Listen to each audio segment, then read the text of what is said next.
In the world of handmade carpets, every detail matters, and the edge defines the masterpiece. This is Afghan edging and binding, a centuries-old tradition performed only by hand and needle.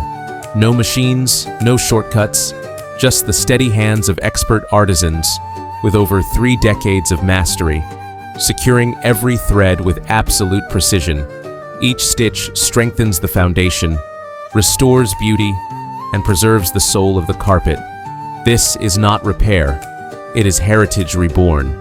For generations, connoisseurs and collectors have trusted this work because it is the difference between a rug that fades and a carpet that lives on for centuries. Every strand of wool and silk is handled with patience and respect.